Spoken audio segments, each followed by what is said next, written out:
Selamat pagi saudara yang dikasihi Tuhan. Jumpa lagi pada hari Senin tanggal 14 September 2020. Pagi ini saya ajak kita menjumpai Injil Lukas pasal 13 ayat 6 hingga ayat yang ke-9. Firman Tuhan berkata seperti ini: perumpamaan tentang pohon ara yang tidak berbuah. Lalu Yesus mengatakan perumpamaan ini: seorang mempunyai pohon ara yang tumbuh di kebun anggurnya, dan ia datang untuk mencari buah pada pohon itu, tetapi ia tidak menemukannya. Lalu ia berkata kepada pengurus kebun anggur itu, "Sudah 3 tahun aku datang mencari buah pada pohon ara ini, dan aku tidak menemukannya. Tebanglah pohon ini, untuk apa ia hidup di tanah ini dengan percuma?" Jawab orang itu, "Tuan, biarkanlah dia tumbuh tahun ini lagi. Aku akan mencangkul tanah sekelilingnya dan memberi pupuk kepadanya. Mungkin tahun depan ia berbuah. Jika tidak, tebanglah dia." Saudara-saudara yang dikasihi Tuhan, kita menjumpai nasihat firman Tuhan yang baik untuk kita perhatikan, yaitu Alkitab mengingatkan buat kita bahwa buah yang dibutuhkan. Dalam hidup ini banyak kali kita terpengaruh dengan aksesori keindahan. Seakan-akan orang mau melihat keindahannya.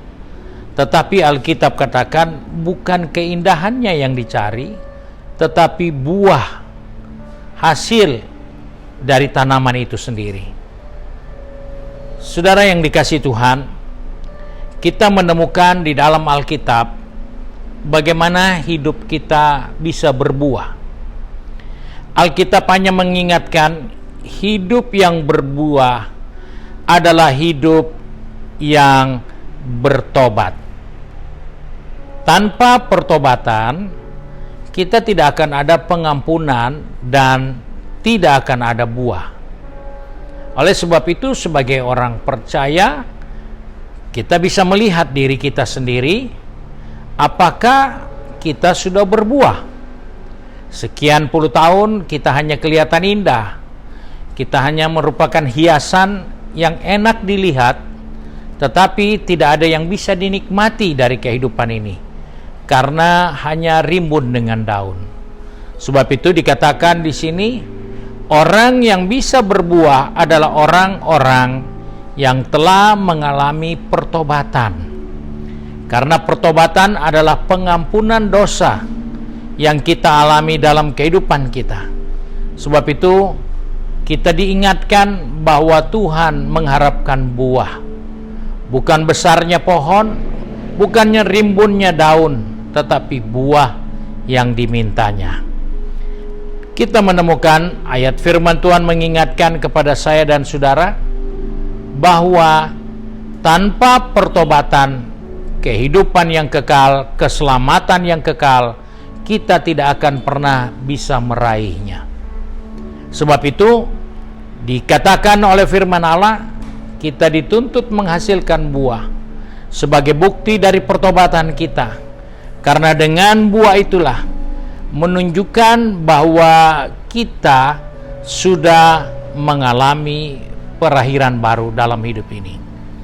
Hal yang kedua yang kita perlu perhatikan dari kisah cerita ini, yaitu ternyata semasa hidup itu adalah kesempatan untuk berbuah. Kita sebagai orang percaya, kita biasa menyanyi, hidup ini adalah kesempatan. Tetapi kesempatan itu hanya kita jumpai waktu kita hidup, bukan waktu kita mati. Waktu hidup itulah kesempatan untuk berbuah. Sebab itu Alkitab dengan jelas katakan, hidup adalah anugerah Allah. Setiap manusia diberi kesempatan untuk hidup di dunia ini. Ada waktunya atau durasinya panjang, ada waktunya atau durasinya pendek. Itulah hidup kita. Dan oleh sebab itu, ketika kita masih hidup, itu adalah kesempatan untuk berbuah.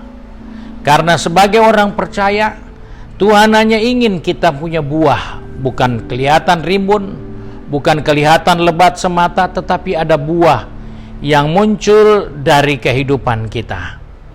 Alkitab katakan, kalau kita tidak berbuah, kita pasti ditebang. Tidak ada pilihan lain. Kita pasti ditebang. Kalau tidak ada buah, pasti ditebang. Tidak ada pilihan, tidak ada opsi lain. Sebab itu, kita diberi kesempatan hidup dengan catatan supaya kita menghasilkan buah. Karena itu, ada manusia yang usianya agak panjang, ada yang begitu pendek, ada yang begitu singkat, tetapi yang diharapkan adalah buah yang muncul dari kesempatan hidup yang kita miliki. Dan yang kita temukan dari kisah pohon ara ini, kita menemukan hal yang terakhir. Alkitab memberikan suatu jaminan bahwa kalau kita belum sempat berbuah hari ini, saat ini, maka dari pembacaan tadi kita menemukan Tuhan masih memberikan kesempatan lagi untuk kita berbuah. Sebab itu sebagai orang percaya, sebagai umat Tuhan, mari jangan kita terpengaruh dengan rimbunnya. Jangan kita terpengaruh dengan kelihatan indahnya, tapi tidak ada buah. Alkitab katakan, pokok anggur yang berbuah makin dibersihkan. Makin kurang daunnya, tapi makin banyak buahnya. Karena itu pokok anggur. Dan kita sebagai orang percaya, kita diharapkan bukan banyak daun, tetapi diharapkan kita banyak buah. Sebab itu Tuhan masih beri kita waktu, Tuhan masih beri kita kesempatan, tujuannya untuk berbuah. Nabi Yeremia pernah menceritakan satu kisah di dalam buku Yeremia 14 ayat 8. Bagaimana seorang yang mengerjakan bejana dari tanah liat. Ketika bejana itu dalam proses pembuatan dan mengalami kerusakan, mengalami suatu kondisi yang tidak sesuai dengan ukuran dan bentuk yang diharapkan oleh pembuat bejana itu. Apa yang dikatakan, apa yang dibuat oleh tukang bejana itu? Dia kembali merubah, kembali dia meremas tanah itu, dan dia mulai membentuk lagi seperti yang diharapkannya. Sebab itu dalam Yeremia 14:8 katakan, apabila bejana yang sedang dibuatnya dari tanah liat di tangannya itu rusak, maka tukang periuk itu akan mengerjakannya kembali menjadi bejana lain menurut apa yang baik pada pemandangannya. Sebab itu kita menemukan bahwa ketika kita belum sempat berbuah, itu bukan berarti Tuhan setuju dengan keadaan kita, tapi Tuhan masih beri kesempatan untuk kita dibentuk lagi, untuk kita diproses lagi, supaya kita mencapai tujuan dan kehendak Allah, yaitu menghadirkan buah dari pertobatan kita, dari kelahiran baru kita, dari keselamatan yang kita peroleh di dalam kasih karunia Tuhan. Sebab itu mari pagi hari ini kita satu di dalam doa. Kembali kami datang kepada Bapa di surga dengan mengucap syukur, karena kembali hari ini Tuhan mengingatkan kepada saya dan kita semua, Tuhan tidak mengharapkan daun, tetapi Tuhan mengharapkan buah dari kehidupan ini. Sebab itu Bapa, tolong kami, pegang tangan kami, atur langkah kaki kami, supaya sepanjang hari ini kami fokus pada buah yang kami harus tampilkan dari kehidupan pertobatan yang telah kami alami, kelahiran baru yang telah kami jalani, supaya hidup ini benar-benar mencapai tujuan dan rencanamu.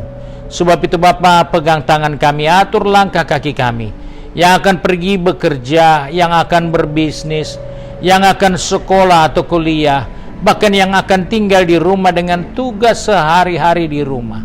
Tuhan, kami mohon penyertaan-Mu, supaya dimanapun kami berada, dalam kesempatan yang Tuhan berikan, biarlah kami boleh menghasilkan buah, dan buah itulah untuk mempermuliakan Bapa di surga.